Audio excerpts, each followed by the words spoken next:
பிதாசுதன் பரிசுத்த ஆவியின் பெயராலே ஆமென். அப்பா பிதாவே, தர்மையான வேலையை ஆண்டவரே உமது கரத்தில் ஒப்புக் கொடுக்கிறேன். உம்மை நோக்கி பார்க்கிறேன். இந்த வேலையை நீர் முற்றிலுமாய் பொறுப்படுத்திக் கொள்ளும். இந்த இறைவார்த்தை பகுதியை நீர் முற்றிலுமாய் ஆசீர்வாதத்தோடு பேச ஆண்டவரே நீர் கிருபை பாராட்டுவீராக. எளியோரின் தேவனாய் இருப்பவரே, உம்மை நோக்கி பார்க்கிறேன். இந்த அருமையான வேலையில் உமது கரத்திலே எளியவனாக என்னை நீர் தெரிந்து கொண்டே ஆண்டவரே, நீர் என்னை ஆசீர்வதியும், என்னை பொறுப்படுத்திக் கொள்ளும். என் ஜெபங்களும் ஜீவனுள்ள நல்ல பிதாவே, ஆமேன் ஆமேன். நண்பர்ந்த சகோதர சகோதரிகளே, இந்த இறைவார்த்தை பகுதியிலே உங்களை சந்திப்பதிலே நான் பெரும் மகிழ்ச்சி அடைகின்றேன்.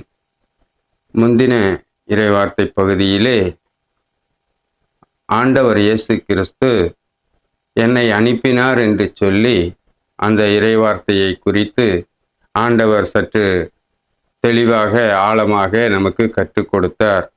அவர் எங்கே அனுப்பப்பட்டார் என்பதுதான் சற்று நாம் ஆழமாக சிந்திக்க வேண்டியதாக இருக்கின்றபடியினாலே நாம் மத்தேயு நற்செய்தி 2வது அதிகாரம் 19 21 வரை உள்ள இறைவார்த்தைகளை தியானிப்போம். ஏரோது காலமானதும் ஆண்டவருடைய தூதர் எகிப்தில் யோசேப்புக்கு கனவில் தோன்றி, நீ எழுந்து குழந்தையும் அதன் தாயையும் கூட்டிக் கொண்டு இஸ்ரேல் நாட்டுக்கு செல்லும், ஏனெனில் குழந்தையின் உயிரை பறிக்க தேடியவன் இறந்து போனான் என்றார். எனவே யோசேப்பு எழுந்து குழந்தையும் அதன் தாயையும் கூட்டிக் கொண்டு இஸ்ரேல் நாட்டுக்கு வந்து சேர்ந்தார். என் அன்பார்ந்த சகோதர சகோதரிகளே, இந்த கிறிஸ்துமஸ் மாதத்தை கொண்டாடும் நாம், இயேசு பிறப்பின் நாளை கொண்டாடும் நாம், இயேசு கிறிஸ்து எங்கே அனுப்பப்பட்டார் என்பதை குறித்து நாம் சற்று ஆழமாக அறிந்து கொள்ளும்படிக்காக வானதூதர் யோசேப்போடு எகிப்தில் வச்சு அவர் கூறிய இறைவார்த்தைகளை சற்று ஆழமாக புரிந்து கொள்ளும்படிக்காக ஆண்டவர் நம்மோடு பேசினார். அவர் ஏன் இஸ்ரேல் நாட்டுக்கு அனுப்பினார் என்பதை குறித்துத்தான் நாம் சற்று ஆழமாக புரிந்து கொள்ள வேண்டும். தந்தையாம் கடவுள் வானதூதரை அனுப்பி இஸ்ரேல் நாட்டுக்கு செல்லும்படியாக அந்த குழந்தையும் தாயும் யோசேப்புக்கும் கட்டளையிட்டார். அவர்கள் அதன் பிரகாரம் அந்த காரியத்தை செய்து அந்த இஸ்ரேல் நாட்டுக்கு யோசேப்பும் தன் குழந்தையும் மரியாவும் வந்து சேர்ந்தார்கள் என்று சொல்லி இந்த இறைவார்த்தை பகுதி நமக்கு கற்றுத்தருகிறது. அப்படி என்று சொன்னால் அவர் எங்கே அனுப்பப்பட்டார் என்பதை குறித்துத்தான் இந்த இடத்திலே நாம் புரிந்து கொள்ள வேண்டும். இஸ்ரேல் நாட்டுக்குத்தான் இயேசு கிறிஸ்துவையும் யோசேப்பையும் அன்னை மரியாவையும் அனுப்பினார் என்பதுதான் நாம் முற்றிலுமாக புரிந்து கொள்ள வேண்டும். இதை புரிந்து கொண்டால்தான் நாம் உண்மையான கிறிஸ்துமஸ் விழாவை நாம் கொண்டாடுவதிலே ஒரு மகிழ்ச்சி உண்டாகும் என்பதை குறித்து நாம் புரிந்து கொள்ள வேண்டும். இவ்வண்ணமாகத்தான் இந்த இறைவார்த்தை இயேசு கிறிஸ்து குறிப்பிட்ட, என்னை தந்தையாம் கடவுள் இந்த இஸ்ரேல் நாட்டுக்குத்தான் அனுப்பினார் என்பதை உறுதிப்பட அந்த வானதூதர் அந்த யோசேப்புக்கு கனவில் தோன்றி அதை நிறைவு செய்கிறார். அதன்படியாக அவர்கள் இஸ்ரேல் நாட்டுக்கு வந்து சேர்கிறார்கள். ஆனால் அவர்கள் ஏன் அந்த எகிப்துக்கு சென்றார்கள் என்று நாம் சற்று ஆழமாக தியானிக்கும் பொழுது என்ன இறைவார்த்தை அதை குறித்து சொல்லுகிறது என்பதை குறித்து, அவர்கள் ஏன் போனார்கள் என்பதை குறித்து சற்று புரிந்து கொள்ளும்படிக்காக ஏசாயா 40வது அதிகாரம் 9வது இறைவார்த்தை, சியோனில் நற்செய்தியை தருபவளே, உயர்ந்த மலைமேல் நின்று கொள், எருசலேமில் நற்செய்தியை உரைப்பவளே, உன் குரலை எழுப்பு, அஞ்சாதே, இதோ உன் கடவுள் என்று யூதா நகரிடம் முழங்கு. இந்த ஏசாயாவின் வழியாக இயேசு கிறிஸ்துவை பிறப்பை முன்னிட்டு அவர்கள் இருவரும், அந்த யூத மக்களும் இஸ்ரேல் மக்களும் எருசலேமில் என்ன செய்ய வேண்டும் என்பதை குறித்து சற்று ஆழமாக ஏசாயாவோடு ஆண்டவர் உரைத்திருந்தார். ஆனால் இதற்கு மாறாக அன்றைய நாட்களிலே இருந்த அந்த தலைமை குருக்களும் மறைநூல் அறிஞர்களும் அந்த மூப்பர்கள் எல்லாம் சேர்ந்து தவறான காரியத்தை இந்த வார்த்தைக்கு எதிராக அவர்கள் சொல்லிவிட்டார்கள். இதனாலே தான் இந்த காரியம் அந்த யோசேப்புக்கும் அன்னை மரியாவுக்கும் அந்த குழந்தைக்கும் நடந்த காரியம் என்னவென்று சொன்னால், தவறாக சொன்னதனாலே, அரசன் என்று சொன்னதனாலே அவரை கொல்ல முயற்சி செய்தார்கள். அந்த இயேசு கிறிஸ்துவை கொல்ல தேடிய அந்த அரசன் சாகு மட்டும் எகிப்திலே இருக்கும்படியாக ஆண்டவர் திருவுளம் கொண்டார். அதனாலே தான் அந்த காரியம் நமக்கு சற்று ஆழமாக கற்று தரப்படுகிறது. இப்படியாக அந்த மக்கள் யூதரின் கடவுள் என்று சொல்ல அவர்களுக்கு மனமில்லாமல் போயிற்று. ஆனால் நாம் ஒன்றை புரிந்து கொள்ள வேண்டும். இயேசு கிறிஸ்துவை யூதரின் கடவுள் என்று சொல்ல நாம் ஒரு மனமகிழ்ச்சியோடு அந்த நற்செய்தியை அறிவிக்க வேண்டும். உலகமெங்கும் இந்த நற்செய்தியை அறிவிக்கும்படிதான் யூத மக்களுக்கும் இஸ்ரேல் மக்களுக்கும் அவர் கடவுளாக திகழ்வார் என்று சொல்லி இந்த நற்செய்தி யாரு இஸ்ரேல் மக்கள் நற்செய்தி உரைத்தாலும் யூத மக்கள் நற்செய்தியை உரைத்தாலும் அவர் கடவுள் என்று இயேசு கிறிஸ்துவை சொல்ல வேண்டும் என்று சொல்லி இவ்வண்ணமாக இந்த இறைவார்த்தை பகுதி நமக்கு வெளிப்படையாக ஏசாயாவின் வழியாக ஆண்டவர் கற்றுக் கொடுத்திருக்கின்றார். இவ்வண்ணமாக அவர் எப்படி வந்தார் என்பதை குறித்து, எப்படி போனார் என்பதை குறித்து இந்த இன்னொரு இறைவார்த்தையை குறித்து தியானிப்போம். மீகா 5வது அதிகாரம் 3வது இறைவார்த்தை. ஆதலால் பேறுகால வேதனையில் இருப்பவளே, பிள்ளை பெறுமறை அவர் அவர்களை கைவிட்டு விடுவார். அதன்பின் அவருடைய இனத்தாரில் எஞ்சியிருப்போர் இஸ்ரேல் மக்களிடம் திரும்பி வருவார். நண்பர்ந்த சகோதர சகோதரிகளே, அந்த யூதரின் அரசன் என்று சொன்னதனாலே அந்த ஏரோது கொல்ல தேடினான். அதிலிருந்து தப்பித்து செல்லும்படியாக தூதரை அனுப்பி அவரை எகிப்துக்கு செல்லும்படி செய்தார். அதே தூதரை அனுப்பி திரும்பி வரும் காலத்தையும் குறித்து இந்த இடத்திலே தெளிவாக மீகா இறைவாக்கினரோடு அவர்களுடைய வாழ்க்கை முறை எப்படிப்பட்டதாய் இருக்கும் என்று சொல்லி, அவர்கள் பேறுகால வேதனை முடிந்த பிற்பாடு அவர்கள் எகிப்துக்கு தப்பிச் செல்கிறார்கள். அதனாலே தான் இந்த காரியம் சொல்லப்படுகிறது. அவர்கள் அந்த பிள்ளையை பெற்ற பிற்பாடு அவர்கள் யோசேப்பும் அன்னை மரியாவும் இயேசு கிறிஸ்துவும் கைவிடப்படுவார்கள் என்று சொல்லி இந்த இறைவார்த்தை சொல்லுகிறது.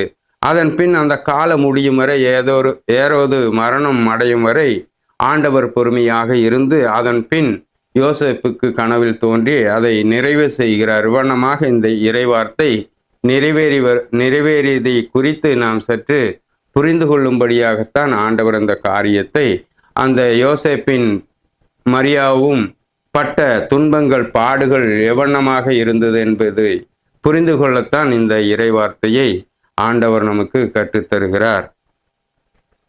அதை புரிந்து கொள்ளும்படி மத்தேயு நற்செய்தி 2வது அதிகாரம் 22வது இறைவார்த்தையை தியானிப்போம். ஆனால் யூதேயாவில் அக்கோலோஸ் என் தந்தைக்கு பின் அரசாள்வதாக கேள்விப்பட்டு அங்கே போக அவர் அஞ்சினார். கனவில் எச்சரிக்கப்பட்டு கலிலேயா பகுதிக்கு புறப்பட்டு சென்றார். என் அன்பார்ந்த சகோதர சகோதரிகளே, இந்த காரியம் ஏன் நமக்கு சொல்லப்படுகிறது என்று சொன்னால், அவர் யோசேப்பு இங்கே வந்தபோது அந்த இஸ்ரேல் நாட்டுக்கு வந்து சேர்ந்து விட்டார். ஆனால் அந்த நாட்டுக்கு செல்வதற்கு, அந்த இஸ்ரேல் நாட்டுக்கு உள்ளே செல்வதற்கு அவர் ஒரு அச்சத்தை கொண்டவராக இந்த இடத்திலே காணப்படுகிறார். அதனாலே அந்த அச்சம், அவர்கள் ஏற்கனவே பொய்யை சொல்லி அரசன் என்று சொல்லி ஏமாத்தி இயேசுவை கொல்ல தேடினார்கள். இனியும் அங்கே சென்றால் மீண்டும் அந்த குழந்தையை அரசன் என்று சொல்லி கொல்வதற்கு வாய்ப்பு இருப்பதை அறிந்த யோசேப்பு அங்கே போக அஞ்சினார். இதனாலே தான் அவருடைய ஏக்கத்திற்கு, அவருடைய விருப்பத்திற்கு உடனே தந்தையாம் கடவுள் பதிலளிக்கிறார். நீ அங்கே செல்ல வேண்டாம், கலிலேயாவுக்கு புறப்பட்டு செல்லும் என்று சொல்லி அவருக்கு எச்சரிக்கப்பட்டு அவர் அதன் பிரகாரம் அந்த கலிலேயா பகுதிக்கு சென்று அங்கே வாழத் தொடங்குகிறார்கள். இதனாலே தான் இந்த இறைவார்த்தை பகுதி நமக்கு கற்றுத்தருகிறது. இந்த யோசேப்பு ஏன் அஞ்சினார், அதை ஏன் நாம் புரிந்து கொள்ள வேண்டும் என்பதை நாம் சற்று ஆழமாக யோசித்து பார்க்க வேண்டும். இந்த யோசேப்பும் அன்னை மரியாவும் அந்த நாட்டுக்கு வந்து அவர்கள் அங்கே குடியிருக்க முடியாதபடி என்ன நடந்தது என்பதை குறித்து நாம் சற்று ஆழமாக புரிந்திருக்க வேண்டும். அப்படியானால் அது அவர்களுடைய வாழ்க்கை பயணத்தை குறித்து ஆண்டவர் என்ன சொல்லுகிறார் என்பதை குறித்து நாம் சற்று புரியும்படிக்காக மீகா நற்செய்தி 2வது அதிகாரம் 4வது இறைவார்த்தையை குறித்து தியானிப்போம்.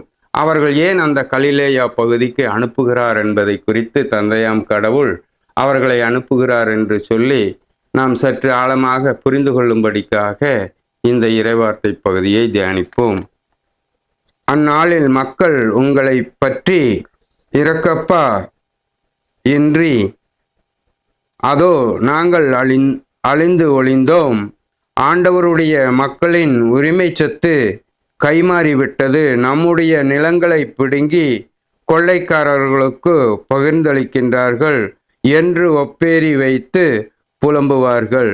என் அன்பார்ந்த சகோதர சகோதரிகளே, இந்த இயேசு கிறிஸ்து பிறந்த காலத்தில் என்ன செய்தார்கள் என்று சொன்னால், அந்த நாட்களிலே இருந்த அந்த யூதா மக்களின் நாடுகளையும் இஸ்ரேல் மக்களின் நாடுகளையும் ஏரோதுக்கும் பிலாத்துவுக்கும் சில குறுநில மன்னர்களுக்கும் பகிர்ந்தளித்து விட்டார்கள். அதனால தான் இந்த காரியம் சொல்லப்படுகிறது. அன்றைய நாட்களிலே அவர்களுடைய வாழ்க்கை எப்படி இருந்தது சொன்னால், ஒரு ஒப்பேரியின் கதை போல, ஒப்பேரியின் வாழ்க்கை போல ஆகிவிட்டது. எல்லா நாட்டையும் பங்கி அவர்கள் யாருக்கு கொடுத்தார்கள் என்று சொல்லி நாம் இந்த வார்த்தையிலே பார்த்தோம் என்று சொன்னால், கொள்ளைக்காரர் கையிலே அந்த நாடு முழுவதையும் பகிர்ந்து அளித்து விட்டார்கள். இந்த தலைமை குருக்களும் மூப்பர்களும் பரிசேயர்களும் சதுசேயர்கள் எல்லாம் ஒன்று சேர்ந்து அந்த ஆண்டவருடைய நாட்டை முழுதுமாக ஏசையாவின் வழியாக பகிர்ந்தளித்த அந்த நாடு முழுவதையும் அந்நியர் கைகளிலே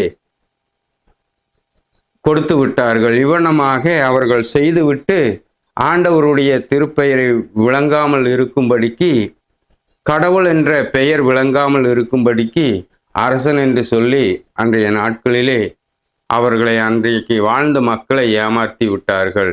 இதனாலே தான் உரிமை சொத்து கைமாறிவிட்டதே, கொள்ளைக்காரர் கையிலே மாறிவிட்டதே என்று சொல்லி அவர்கள் ஒப்பேரி வைத்து அழுதார்கள் என்று சொல்லி அன்றைய நாட்களிலே இயேசு கிறிஸ்து குழந்தையாய் பிறந்த அந்த நாட்களிலே அவர்கள் ஒப்பேரி வைத்து அழுதார்கள் என்று சொல்லி இந்த இறைவார்த்தை பகுதி நமக்கு கற்றுத்தருகிறது.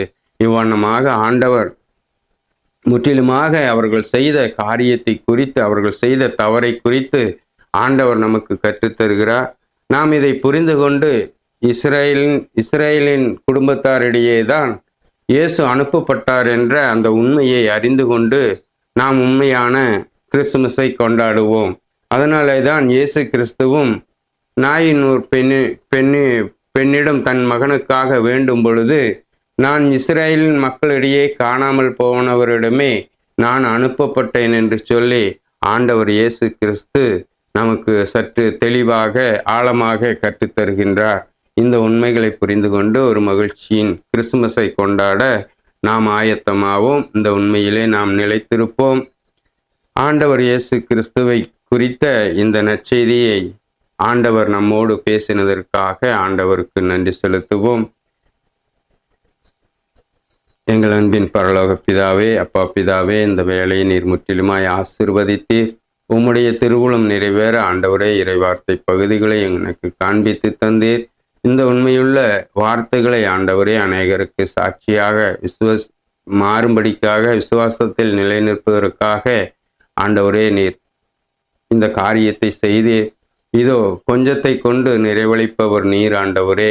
அப்பா, ஒருவரையும் இருவரையும் சிறு கூட்டத்தையும் கொண்டு எங்கு ஒருவர் இருவர் சேர்ந்து இருப்பீர்களோ அவர்கள் மத்தியில் நான் இருக்கிறேன் என்று சொன்னவரே, அப்பா இது அந்த வேலையிலும் கூட இந்த இறைவார்த்தையை நீர் முற்றிலுமாக அநேகருக்கு எடுத்துச் செல்லும்படியாக இந்த ஒருவனுடைய ஜெபத்தை கேட்டு நீர் இதை ஆசிர்வதிப்பதற்காக நன்றி செலுத்துகிறேன்.